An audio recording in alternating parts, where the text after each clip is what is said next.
अस्सलामुअलैकुम स्टूडेंट्स, कैसे हैं आप लोग।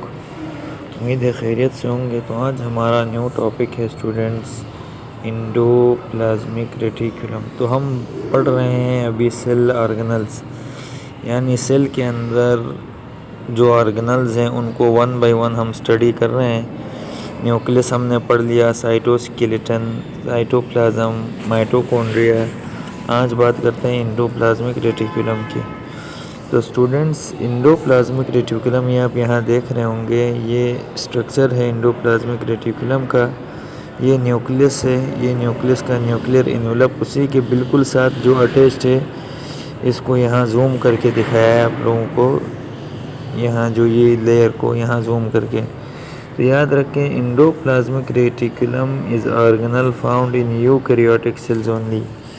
यह सिर्फ यूकैरियोटिक सेल्स में पाया जाता है। तो याद रखिएगा, अगर यूकैरियोटिक सेल्स में है तो ये मेम्ब्रेन बाउंडेड होगा, इसमें मेम्ब्रेन्स बाउंडेड होगी। ये देखें, ये मेम्ब्रेन्स ने बाउंड किया हुआ है इसको। तो यूकैरियोटिक सेल्स में पाया जाता है। और ये डबल मेम्ब्रेन, इसमें दो मेम्ब्रेन्स हैं, आप देख सकते हैं यहाँ पे, क्योंकि हमने कहा endoplasm has double membrane consisting of hollow tubes. इसमें देखें ये ट्यूब्स बनी हुई हैं ऐसे, ये देखें, ये डबल मेम्ब्रेन भी है और ऐसे ट्यूब्स बनी हुई हैं, फ्लैटेंड शीट्स। और ये देखें फ्लैट भी है, यहाँ से चिपका हुआ भी है, इसको फ्लैट कहते हैं। एंड राउंड सेक्स, और ये यहाँ नीचे देखें, ये राउंड सेक्स, गोल गोल थैलियाँ बनी हुई हैं। तो ये तीन शेप्स में पाया जाता है स्टूडेंट्स। एक तो हमने कहा डबल मेम्ब्रेन है, हॉलो ट्यूब्स हैं, ये इस तरह की ट्यूब्स हैं, ये नालियाँ हैं, ये एक ट्यूब है, ये दूसरी, इस तरह से ट्यूब्स भी हैं। और इनमें सेक्स भी हैं, राउंड गोल गोल थैलियाँ भी हैं। ये स्ट्रक्चर याद रखना है। अब यहीं these flattened hollow fold sacs are called cisternae. और यहीं जो फोल्डेड हैं, अच्छा फोल्ड्स हैं, और यहीं जो सेक्स हैं इनको कहते हैं सिस्टर्नी। क्या कहते हैं? Cisternae. Endoplasmic reticulum located in the cytoplasm. ये सेल है, तो सेल का ये साइटोप्लाज्म में पाए जाते हैं। ये इधर न्यूक्लियस है, तो इसके साइटोप्लाज्म में ये पाए जाते हैं। There are two types of endoplasmic reticulum, smooth and rough endoplasmic reticulum. तो इसके दो टाइप्स हैं स्टूडेंट्स। स्मूथ एंडोप्लाज्मिक रेटिकुलम, ये आप यहाँ देख सकते हैं कि यहाँ पर ये फॉर एग्जांपल एक एंडोप्लाज्मिक रेटिकुलम है, तो does not have any ribosomes. अगर इसके ऊपर राइबोसोम्स नहीं हैं, अटैच नहीं है, तो ये स्मूथ है। और यहाँ पर लिपिड्स बनेंगे, एसाइल ग्लाइसरोल जिन्हें कहते हैं, इंक्लूडिंग ऑयल्स, फॉस्फोलिपिड्स, स्टेरॉइड्स। जितने भी लिपिड्स हैं स्टूडेंट्स, ये सारे लिपिड्स हैं, ऑयल्स, फॉस्फोलिपिड्स, स्टेरॉइड्स। तो लिपिड्स कहाँ पे बनते हैं याद रखिएगा, ये स्मूथ एंडोप्लाज्मिक रेटिकुलम। और स्मूथ एंडोप्लाज्मिक रेटिकुलम वो शीट्स या वो ट्यूब्स जहाँ राइबोसोम नहीं पाए जाते। It is responsible for metabolism of carbohydrates की ब्रेकडाउन भी यहाँ होगी, और कैल्शियम कंसंट्रेशन की रेगुलेशन भी, यानी कैल्शियम की मकदार भी यहाँ बैलेंस की जाती है सेल के अंदर। एंड डिटॉक्स, और सबसे अहम काम जो है स्टूडेंट्स इसका है डिटॉक्सिफिकेशन, यानी सेल के अंदर ऐसे टॉक्सिक मटेरियल, जहरीला मवाद जमा होता है जिससे ये जहर के असर को ख़त्म करता है। तो इसलिए ये इसका बहुत इम्पोर्टेंट फंक्शन है। फिर बच्चे, रफ एंडोप्लाज्मिक रेटिकुलम वहीं होलो ट्यूब है, इसके अंदर क्या होगा, ये इस तरह के ग्रेनुलर स्ट्रक्चर पाए जाते हैं, और इनको हम राइबोसोम्स कहते हैं। अच्छा, is covered with ribosomes giving इस रफ अपीयरेंस। अब यहाँ ऊपर क्या है, ये राइबोसोम्स हैं जिसकी वजह से खुरदुरी हो जाती है, रफ अपीयरेंस है। इसको हाथ लगाएंगे तो खुरदुरी लगेगी आपको। It is responsible for protein synthesis. अब याद रखिएगा, यहाँ पर लिपिड की सिंथेसिस हो रही थी, और यहाँ क्योंकि राइबोसोम्स है स्टूडेंट्स, और राइबोसोम को प्रोटीन फैक्ट्री कहा जाता है। तो प्रोटीन फैक्ट्री है, तो इसके ऊपर ये आप देख सकते हैं, यहाँ पर ये रफ एंडोप्लाज्मिक रेटिकुलम में ये जो डॉट डॉट हैं ये राइबोसोम्स हैं, और यहाँ प्रोटीन्स की सिंथेसिस होती है, प्रोटीन्स बनते हैं। और जहाँ पर एब्सेंट है वहाँ लिपिड्स बनते हैं। अच्छा, synthesis in the membrane production. The fold present in the membrane increase surface area. याद रखिएगा स्टूडेंट्स, इसके अंदर ये जो फोल्ड्स बने हुए हैं इस तरह के, इसके अंदर क्या होता है, ये सरफेस एरिया बड़ा होता है इसका वॉल्यूम ज़्यादा होने की वजह से यहाँ मुख्तलिफ रिएक्शंस होते हैं। बहुत ज़्यादा राइबोसोम्स अटैच होंगे सरफेस एरिया लार्ज की वजह से, और जब ज़्यादा मोर राइबोसोम्स अलग होंगे, एंडोप्लाज्मिक रेटिकुलम में इंटर होंगे, तो ग्रेटर प्रोटीन प्रोडक्शन होगी। तो ये रफ एंडोप्लाज्मिक रेटिकुलम का काम है स्टूडेंट्स। तो अब बात करते हैं राइबोसोम्स की। तो राइबोसोम्स भी ये याद रखिएगा इसी के रफ एंडोप्लाज्मिक रेटिकुलम में पाए जाते हैं। और ये जो राइबोसोम हैं ये आरएनए और प्रोटीन के बने हुए हैं। ये फॉर एग्जांपल एक राइबोसोम है, तो ये एक तो आरएनए प्लस प्रोटीन के बने हुए होते हैं स्टूडेंट्स, याद रखिएगा proteins. They occur in the cytoplasm, और ये साइटोप्लाज्म में sites where protein synthesis occur. Ribosome को हम प्रोटीन फैक्ट्री कहते हैं क्योंकि यहाँ प्रोटीन सिंथेसिस होती है।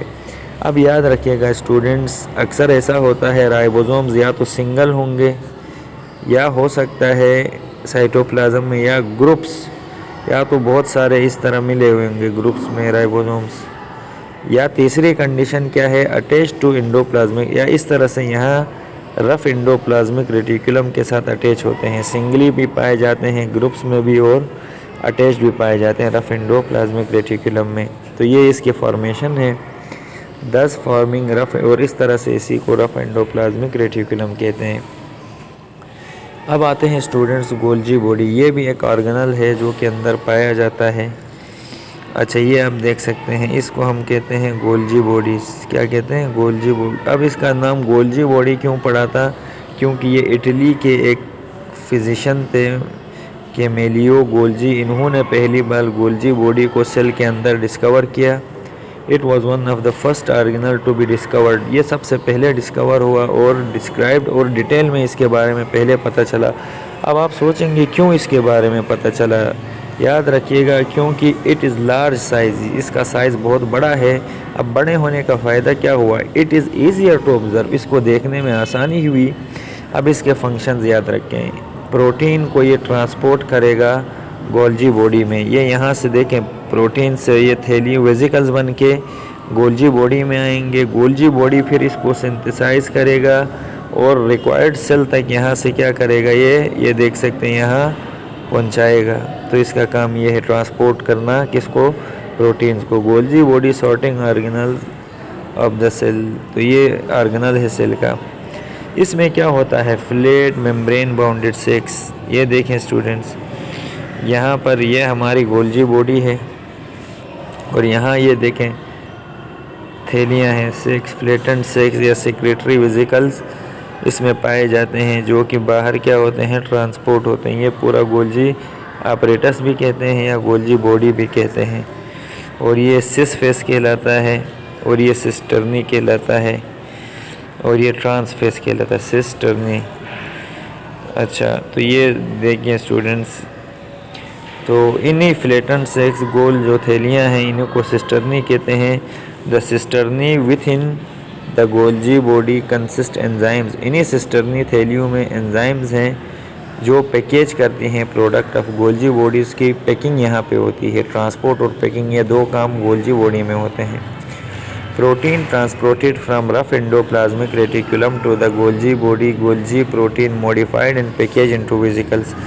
ये देखें यहाँ से क्या होगा स्टूडेंट्स, ये रफ एंडोप्लाज्मिक रेटिकुलम हमारे पास ये अपने इन सेक्स को ट्रांसपोर्ट करेगा गोल्जी बॉडी में। गोल्जी बॉडी अपने एंजाइम की मदद से इनकी पैकिंग करेगा। क्या करेगा, पैकिंग करेगा। पैकेज इनटू वेसिकल्स, थैलियों में पैक करेगा। The Golgi body receive proteins made in one location and transfer to other locations. ये फिर इन वेसिकल्स की पैकिंग करके ये दूसरी लोकेशन पे ट्रांसफ़र करता है within the cell, cell के अंदर, वेयर दे आर रिक्वायर्ड, जहाँ इनकी ज़रूरत होगी। तो इसका काम पैकेजिंग और ट्रांसपोर्ट है। इस वजह से इसको post office of the cell कहा जाता है। पोस्ट ऑफिस इसलिए कहा जाता है क्योंकि पोस्ट ऑफिस में क्या होता है, बहुत सारे लेटर्स आते हैं, बहुत सारे लेटर्स फिर उनकी पैकिंग होती है और आगे भेजे जाते हैं जिस लोकेशन पे जिसका ये पोस्ट ऑफिस में जिसका ये लेटर होता है। तो इसलिए यहाँ पर भी प्रोटीन्स वेसिकल्स में पैक होते हैं। पैक होने के बाद ये अपनी रिक्वायर्ड लोकेशन में पहुँचाए जाते हैं, इसलिए इसको post office of the cell भी कहा जाता है। अब बात करते हैं वेसिकल्स एंड लाइसोसोम्स। वेसिकल्स क्या होती हैं स्टूडेंट्स? एक तो स्मॉल छोटी होती हैं, मेम्ब्रेन बाउंडेड स्फेरिकल सेक्स, यानी ये इनमें मेम्ब्रेन होती है, तह होती है, और स्फेरिकल सेक्स गोल गोल थैलियाँ होती हैं, विच फैसिलिटेट मेटाबॉलिज्म। अब इसका काम क्या होता है? यहाँ अंदर मेटाबॉलिज्म होते हैं। मेटाबॉलिज्म कहते हैं जितने केमिकल रिएक्शन सेल के अंदर होते हैं, इनका काम है ट्रांसपोर्ट करना, चीज़ों को आगे भेजना, एंड स्टोरेज ऑफ मॉलिक्यूल्स हैं इसके वेसिकल्स के। या तो कोई चीज़ स्टोर करेगा या transport. Many vesicles are made in Golgi body. ज़्यादातर वेसिकल्स गोल्जी बॉडीज़ के अंदर पाई जाती हैं, ये याद रखिएगा। ये गोल्जी बॉडी, इसके अंदर ये वेसिकल है। And endoplasmic reticulum are made from parts of the cell membrane. और ये सेल मेम्ब्रेन से ही बनता है। सेल मेम्ब्रेन अंदर की तरफ इन्वेजिनेशन होगी, फिर ये गोल सेक्स बनेंगे, इसी को वेसिकल कहा है। यहाँ मुख्तलिफ चीज़ें या तो स्टोर होती हैं या ट्रांसपोर्ट होती हैं। वेसिकल्स के अंदर याद रखिएगा उनके फंक्शन के हिसाब से कंटेंट होगा।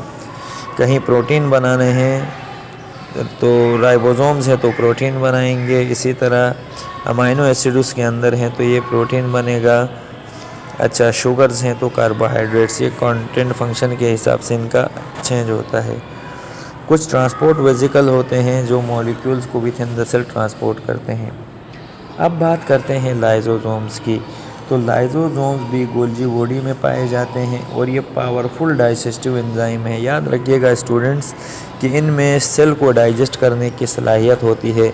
जैसे आपने सुना है हमारे जो रेड ब्लड सेल या आरबीसीज हर 120 दिन बाद नए बनते हैं, तो जो पुराने सेल्स डेड हो जाते हैं उनको यही लाइसोसोम्स के अंदर जो डाइजेस्टिव एंजाइम है वो डाइजेस्ट करती हैं। दीज पावरफुल एंजाइम्स डाइजेस्ट, यहाँ तक कि ये सेल के पुराने structure, food molecules, carbohydrate, proteins को भी डाइजेस्ट करने की सलाहियत रखती हैं, इसीलिए इनको डाइजेस्टिव पार्टिकल्स कहते हैं। अच्छा, lysosomes abundant in the animal cell. Animal cell में ये बहुत ज़्यादा हैं तादाद में, और ये फूड वैक्यूल्स को वहाँ इंजेस्ट करते हैं। अगर वो हद से बढ़ जाते हैं या कोई सेल जब डाई कर जाता है, लाइसोसोम रिलीज़ करते हैं ख़ास किस्म के एंजाइम्स जो कि डाइजेस्ट करते हैं सेल को। तो ये देखें स्टूडेंट्स, ये इस तरह से हमारे सेल को अंदर क्या करते हैं, साफ़ रखते हैं, इसलिए इनको क्लीनर्स ऑफ द सेल भी कहा जाता है, सेल को साफ़ रखने वाले। तो स्टूडेंट्स, आज हमने कुछ ऑर्गेनल्स के बारे में आप लोगों को यहाँ डिटेल में बताया, बाकी बाद में बताएंगे नेक्स्ट वीडियो में, क्योंकि ये वीडियो काफ़ी लंबी हो गई। तो स्टूडेंट्स, इसका रिवाइज़ थोड़ा कर लेते हैं। आज हमने आपको एक तो इंडोप्लाज्मिक रेटिकुलम का स्ट्रक्चर बताया, फिर उसकी हमने दो टाइप्स बताई, रफ़ इंडोप्लाज्मिक रेटिकुलम और स्मूथ इंडोप्लाज्मिक रेटिकुलम। तो इसको आपने देख लेना है।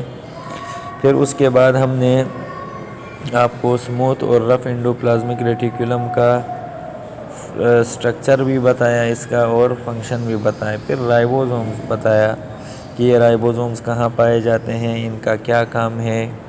फिर गोल्जी बॉडी के बारे में हमने बताया कि किस साइंटिस्ट ने डिस्कवर किया था और इसके अंदर जो है ये क्या क्या काम करती है। तो हमने कहा पैकेजिंग और ट्रांसपोर्ट इसका काम है। फिर उसके बाद हमने वेसिकल्स पढ़ाए। वेसिकल्स में हमने कहा इनके दो काम हैं, या ट्रांसपोर्ट या स्टोरेज। लाइसोसोम्स को तो मशहूर नाम है डाइजेस्टिंग ऑर्गेनल्स, यानी ये डेड सेल्स को डाइजेस्ट करते हैं। तो उम्मीद है आज का ये टॉपिक आपको समझ आ गया होगा।